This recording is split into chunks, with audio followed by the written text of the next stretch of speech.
بریلوی مذہب کے بانی ان کے بڑے حضرت جی نے خود اپنی کتاب میں اپنے قلم سے یہ بات لکھی کہ جو شخص حضور پاک صلی اللہ علیہ وسلم کو عالم الغیب کہے یا مانے یا یہ عقیدہ رکھے کہ حضور پاک صلی اللہ علیہ وسلم کو علم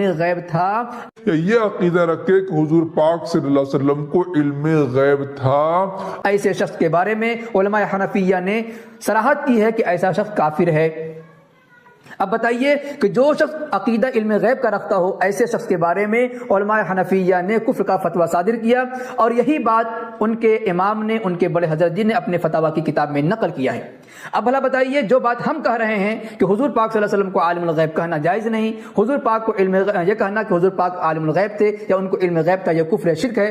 تو اور انہوں نے فتاوی رضویہ جلد 29 میں جو اعلیٰ حضرت سے سوال کیا گیا تھا وہ یہی تھا کہ آپ کو عالم الغیب کہنا کیسا؟ تو عالم الغیب کہنا ناجائز ہے، سمجھ رہے ہیں، حرام ہے، کیونکہ کوئی یعنی عالم الغیب نہیں ہو سکتا۔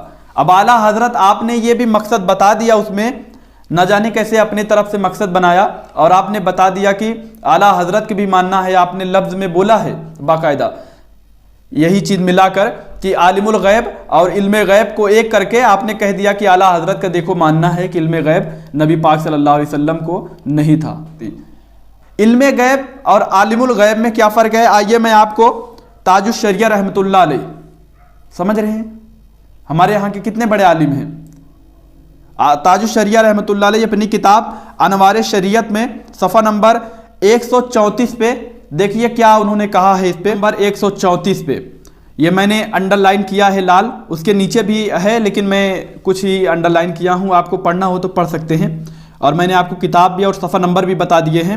سنیے میں کیا پڑھ کے آپ کو سناتا ہوں۔ رہا آپ کا ہمارے نسبت یہ کہنا کہ حضور عالم الغیب ہیں، بالکل افطرا ہے۔ فرماتے ہیں بالکل افطرا ہے۔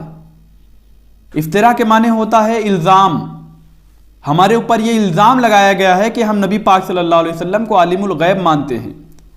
دیکھیں یہاں پہ لکھا ہے، انڈر لائن میں دیکھ سکتے ہیں آپ، حضور تاج الشریعہ رحمۃ اللہ علیہ اس کے اوپر ایک شعر بھی لکھتے ہیں، شرم تم کو مگر نہیں آتی۔ اس کے بعد فرماتے ہیں رہا آپ کا ہمارے نسبت یہ کہنا کہ حضور عالم الغیب ہیں، یہ بالکل افطرا ہے، یعنی یہ بالکل الزام ہے کہ آپ ہماری طرف یہ نسبت لگاتے ہیں کہ ہم نبی پاک صلی اللہ علیہ وسلم کو عالم الغیب مانتے ہیں، سمجھ رہے ہیں؟ تو ابھی میں نے آپ کو پڑھ کے سنا دیا۔ اب آئیے ایک اور دیکھ لیجئے، وہی انوار شریعت صفحہ نمبر 135 پہ دیکھیے کیا لکھا ہے۔ بے شک عالم الغیب کا استعمال غیر اللہ کے لیے رواں نہیں، یعنی اللہ کے علاوہ کسی کو عالم الغیب نہیں کہہ سکتے، غیر اللہ کو نہیں کہہ سکتے۔ جو لوگ کہتے ہیں حضور کو علم غیب نہیں تھا، اور جو کہتے ہیں تھا، بدقسمتی سے دونوں نے ڈیفینیشن علیحدہ کر لی۔ جو ڈیفینیشن نفی کرنے والوں نے کی ہے اس کی وجہ سے، اس کے اعتبار سے واقعتاً نہیں تھا۔ انہوں نے ڈیفینیشن یہ کی ہے، تعریف یہ کی ہے، وہ علم جو خود حاصل ہو جائے، اللہ کا عطا کردہ علم جو ہے وہ کہتے ہیں وہ غیب نہیں ہے۔ تو وہ بھی مانتے ہیں کہ ہر علم جو حضور کو حاصل ہے وہ اللہ کا عطا کردہ ہے۔ میں سائی والی میں یہ سارے مرحلے میں نے طے کیے نا اپنے زمانہ طالب علمی میں۔ مولانا منظور احمد شاہ صاحب ہیں سائی وال میں ایک، میں ان کے پاس حاضر ہوا، میں نے کہا جی یہ مسئلہ کیا ہے علم غیب کا، مجھے ذرا سمجھائیں۔ انہوں نے ایک کتاب اپنی نکالی کہ دیکھیے صاحب ہم حضور کے علم کے بارے میں یہ باتیں مانتے ہیں، حضور کا علم حادث ہے، قدیم نہیں ہے، حضور کا علم محدود ہے، لا محدود نہیں ہے، حضور کا علم عطا کردہ ہے، ذاتی نہیں ہے۔ میں نے کہا یہ تین باتیں اگر آپ مان لیں تو میرا تو جھگڑا کوئی نہیں آپ سے۔ ہوتا کیا ہے جب آئیں گے وعظ میں، خطابت میں، تو عالم ما کان وما یکون، اب الفاظ وہ استعمال کر جائیں گے۔ ایک واعظ ہے، عام مقرر ہے، واہ واہ ہوتی ہی نہیں، نعرے لگتے ہی نہیں، محفل میں گرمی آتی نہیں جب تک کہ ایسے مبالغے نہ کریں۔ لیکن وہ چیز لکھی ہوئی ان کے ہاں ہے کہ حضور کا علم حادث ہے، قدیم نہیں ہے، حضور کا علم محدود ہے، لا محدود نہیں ہے، حضور کا علم عطائی ہے، ذاتی نہیں ہے۔ ان تینوں چیزوں کے بعد کوئی بڑے سے بڑا وہابی اور بڑے سے بڑا اہل حدیث بھی انکار نہیں کرتا۔ باقی یہ بات جان لیجئے کہ غیب اور حضور یا شہادہ یہ در حقیقت عام انسانوں کے اعتبار سے الفاظ استعمال ہوئے ہیں۔ جب قرآن میں کہا جاتا ہے عالم الغیب والشہادہ، اللہ غیب اور جو ظاہر ہے یا موجود ہے سب کا جاننے والا ہے، تو مجھے بتائیے اللہ کے لیے کوئی غیب ہے؟ اللہ کے لیے کوئی شے غیب ہے؟ تو کیوں کہا جا رہا ہے عالم الغیب والشہادہ؟ وہ ہمارے اعتبار سے کہا جا رہا ہے، جو تمہارے لیے غیب ہے اللہ اس کو بھی جانتا ہے، اور جو تمہارے سامنے اللہ اسے بھی جانتا ہے۔ اللہ کے لیے تو کل شہادہ ہے، کسی شے کا لا یعزب عنہ مثقال ذرۃ فی السماوات والارض، آسمانوں اور زمین کا ایک ذرہ بھی اس سے غائب نہیں ہوتا۔ غیب کا وجود کیا اللہ کے لیے؟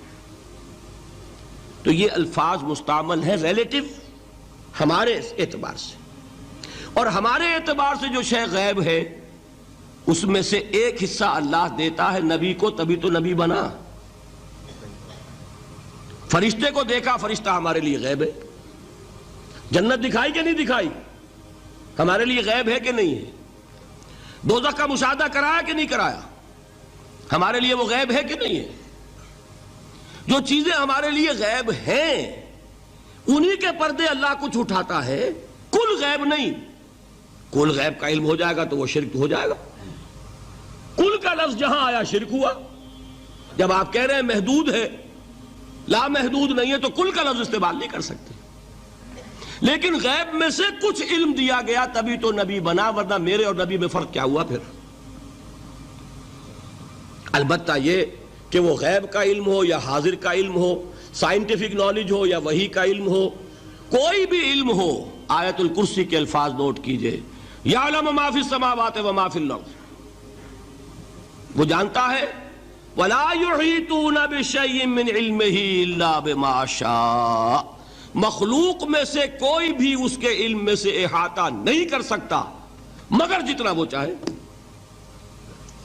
اب یہ بات علیحدہ ہے کہ ہم کون ہے طے کرنے والے کہ ناپیں بیٹھ کر کہ اللہ نے ابراہیم کو کتنا علم دیا، ہم ناپ سکتے ہیں؟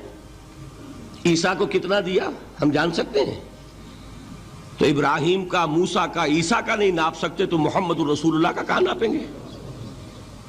یہ پاگل پن ہے، یہ ہے جو غلطی ہوتی ہے۔ ہم کون ہے طے کرنے والے؟ اللہ نے اپنے نبی کو دیا جو دیا، بات ختم۔ کل نہیں کہیں گے، کل کہا شرک ہو جائے گا، ذاتی کہا شرک ہو جائے گا۔ عطائی ہے، جو دیا اللہ نے دیا، اور کل نہیں دیا، جتنا چاہا دیا، ہے حادث قدیم نہیں۔ تینوں چیزوں مان لیجئے تو شرک کا کوئی شائبہ نہیں ہوگا۔ باقی جہاں ایک طرف قرآن میں وہ آیات ہیں کہ اللہ کے غیب کو کوئی نہیں جانتا، ٹھیک، وہاں یہ بھی ہے کہ لا یظہر غیبہ، لا یظہر علی غیبہ الا من ارتضی بالرسول، وہ اپنے غیب پر قابو نہیں دیتا مگر اپنے رسول میں سے جس کو چاہے۔ یہ دونوں آیتیں قرآن کی ہے کہ نہیں؟ اسی لیے در حقیقت جو غیب کی نفی کرتے ہیں حضور سے، وہ کہتے ہیں کہ از خود معلوم ہونے والی شے غیب ہے۔ ہم کہتے ہیں از خود تو کوئی بھی شے کسی کو معلوم نہیں، ہمیں حاضر کا علم بھی اللہ ہی دیتا ہے تو ہوتا ہے، غیب کا تو بہت دور کی بات ہے۔ یہ مسئلے بڑے سیدھے ہیں، خام خواہ ہم نے پیچیدہ بنایا ہوا ہے۔ خدا کے لیے ان مسئلوں کو سلجھائیے اور جوڑیے، کاٹنے کی بجائے جوڑنے کی فکر کیجیے کہ بھائی یہ اپنی اپنی جگہ پر علیحدہ علیحدہ تم نے تعریفیں کر رکھی ہیں اس لیے جھگڑ رہے ہو،